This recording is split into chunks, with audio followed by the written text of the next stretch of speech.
Hi, Capricorn Sun and Rising. Welcome to your April 2023 Astro Update. It's Raina here, and this is a month that I think you're going to like because you're going to have a full moon in the house that you rule, the 10th house of career. And the full moon can bring things to culmination, which if you've been working on a project and you're done, that could be something that you're very successful with, or just you receiving recognition, a promotion. But even before that, we have energy in fellow Earth sign Taurus that's coming in. Even at the beginning of the month when Mercury goes into Taurus on the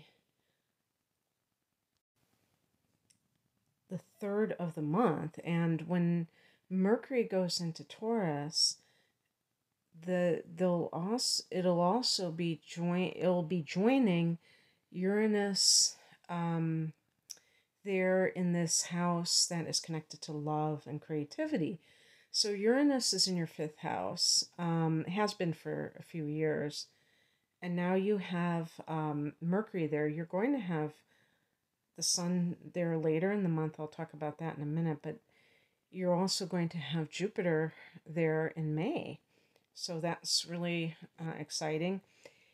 But, and there's also going to be a Mercury retrograde here. I'll talk about that. I like to just go write down the list. On the 6th, you have that full moon at 16 degrees of Libra, and that's your 10th house of career. And for some people, like I said, this could be like a promotion. There could be an increase in something that's connected to your career. For some people, it might be retirement. I mean, it really could be, other ends of the spectrum. Obviously, you might not experience anything discernible, or it might be coming from a more, I was going to say psychological, but I would say intuitive perspective where you kind of realize where you want to be career-wise. Maybe you want to change careers. And actually, you're going to have the first eclipse in Libra in October of this year.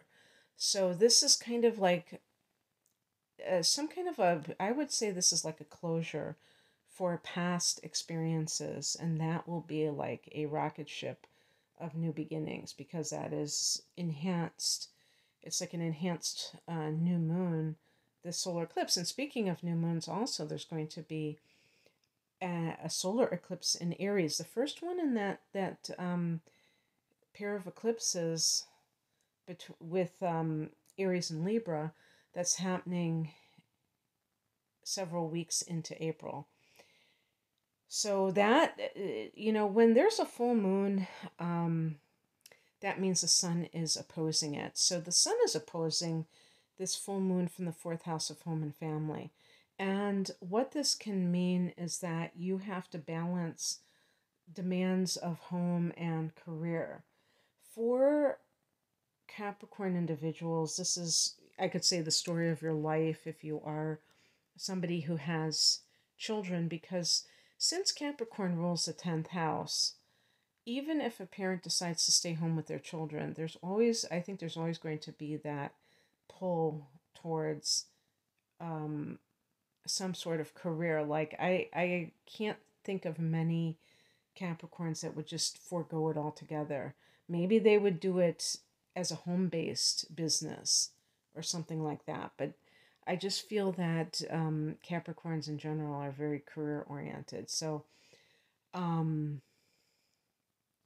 might even be a situation where you are realizing that you need to really grab that spotlight because perhaps it might be one of those situations where you have been at home and you've just recently gone back to work and it's like full steam ahead. Because also I must say too that Pluto's leaving your sign as I record this. It's going to be tomorrow on the 23rd of March. And so that is also a major turning point, although you are going to have Pluto go back into Capricorn. So it's not going to fully leave until 2024. And I believe it's at the end of the year. I thought it was at the beginning, but I guess it's not. I'm going to have to check the ephemeris because it looks like it might dip back into Capricorn twice, but I'm not quite sure. So anyway, this can be what I'm trying to get at is that with Pluto leaving your sign, you may feel like you are finally freed from, or you finally completed a transformation of sorts.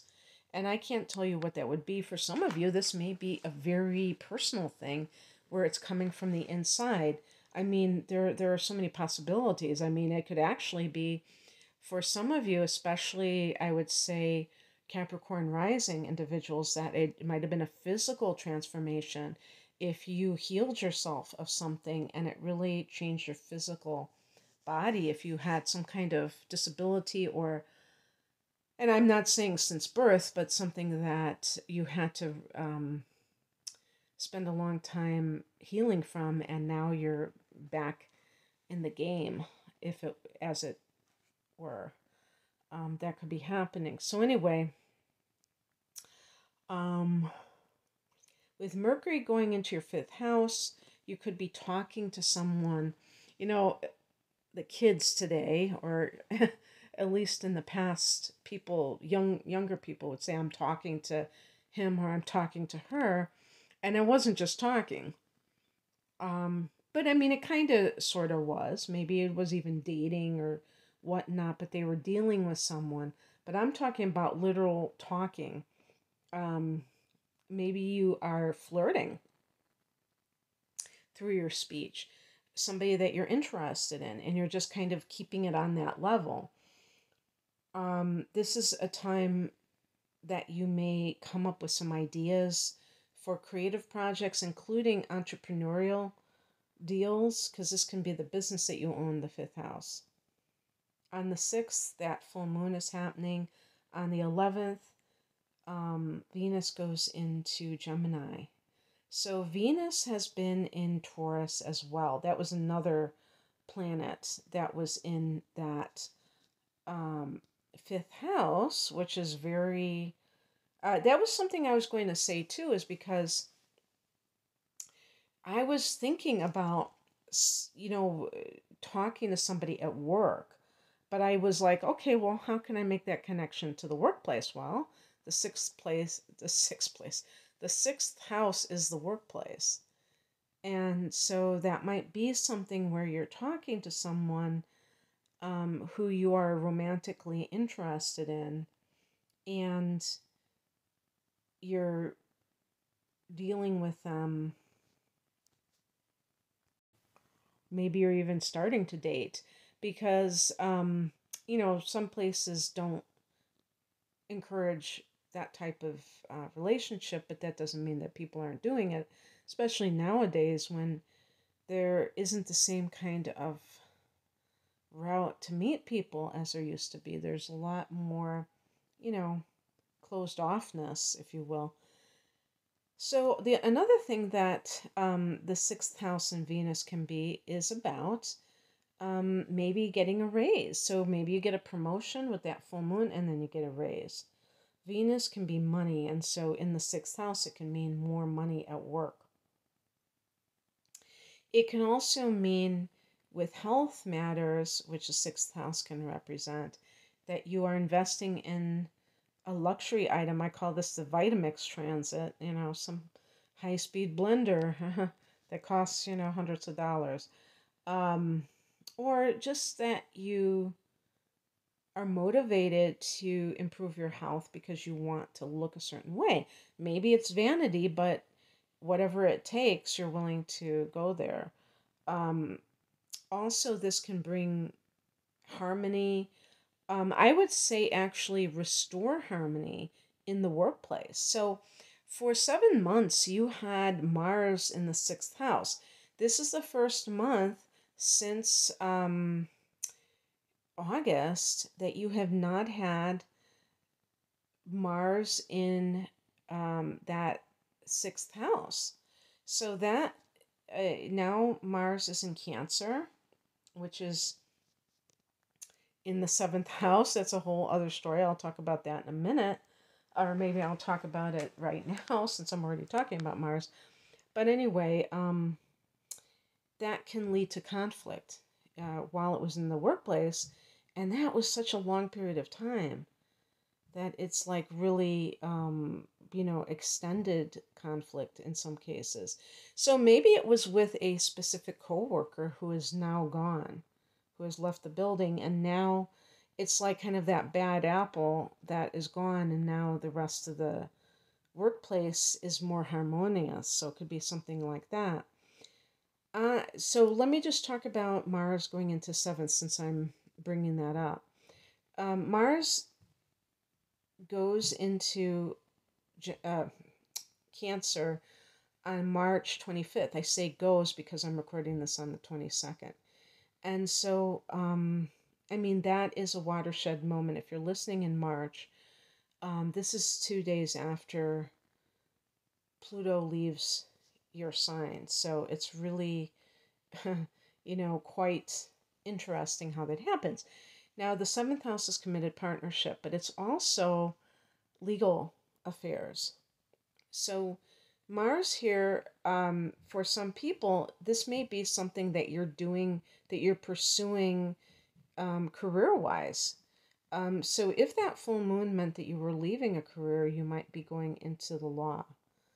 And for other people, this could be an actual lawsuit, or if there is something connected to any kind of inheritance issue, or if you're getting divorced, for instance, this could be what is indicated for some kind of legal matter. And actually, I do believe that some of you are, well, I mean, statistically that would be true that some people are getting divorced, but specifically with Capricorn, because of the Pluto connection, and also because Saturn was here, a few years ago, because both of these planets are heavies, and they can lead to a lot of, you know, tests and strain and, um, just hardships. And if the two people are committed, this is not going to shake them. It's going to make them stronger. They have that saying, what doesn't kill you make you stronger. Well, that what doesn't destroy the relationship makes it stronger. And this has, really transformed your idea of yourself. This transit of Pluto through your sign.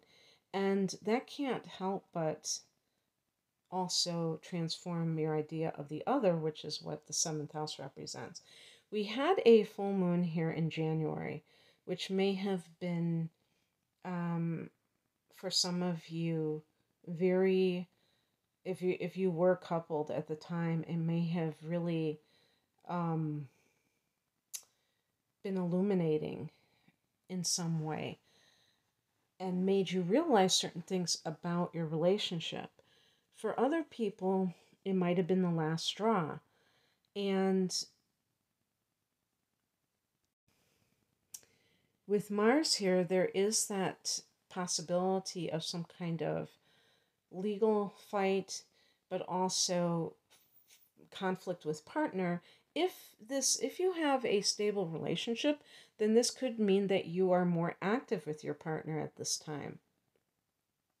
So it doesn't have to be something negative. I want to reiterate that. It can be something where you're simply, maybe it's like really hot and heavy because Mars can be connected to sexual desire, you know.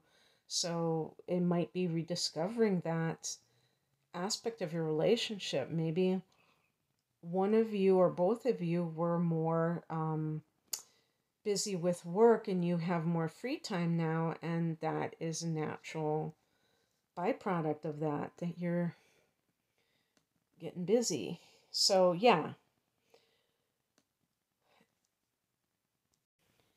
But I can't help but note that with Venus in the sixth house, this may have something to do with somebody else that you have met on the job. And maybe this is someone that when you talk to this person, you can't help but compare it to the person that you are coupled with. And you can see how different life could be if you had a relationship with somebody that you really feel um, attuned to.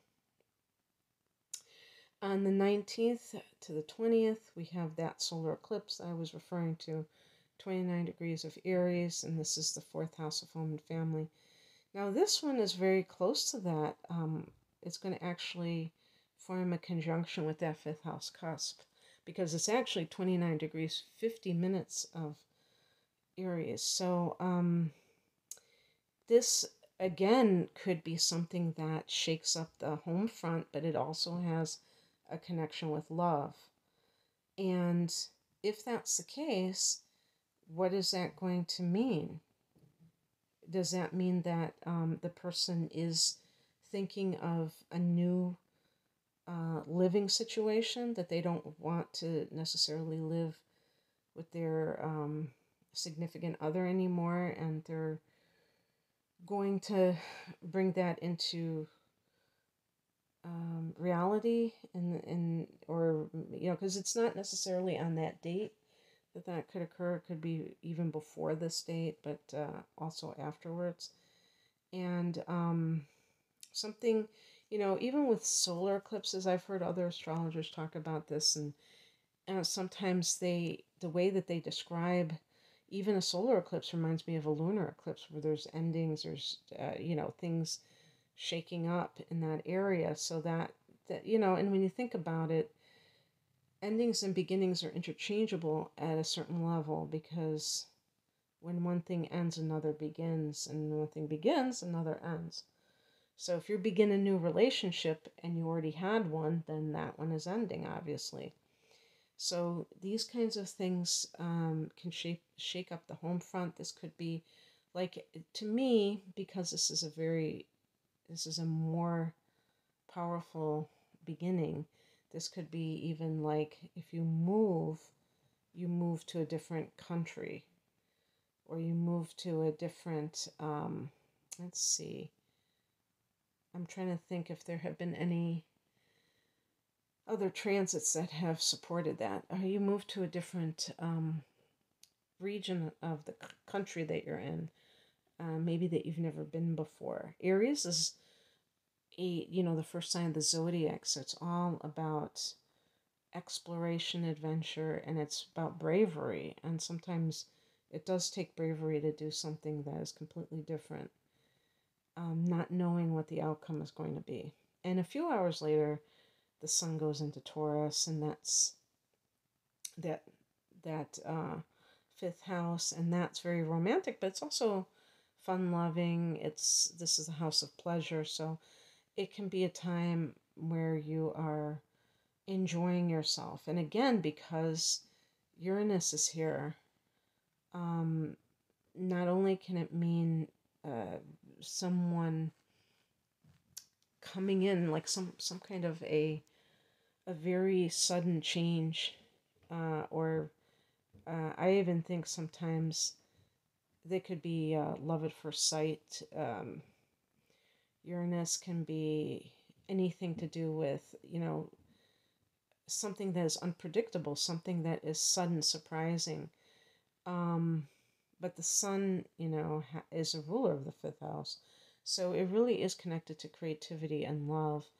And that's why in the tarot, if you ever get the sun card, it's considered such a good omen, because it really has a lot of positivity attached to it. And So you may be feeling uncharacteristically romantic, Capricorn. I know there are some Capricorns who have Venus in Pisces, and you may be a little, bristling at the thought that you're not romantic. Well, that isn't necessarily something that is true across the board, as some of you will admit to.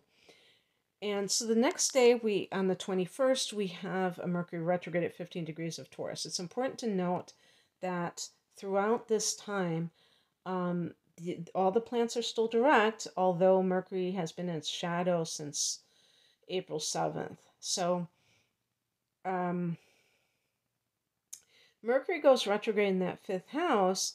You could hear back from somebody from your past, a love interest, some of you.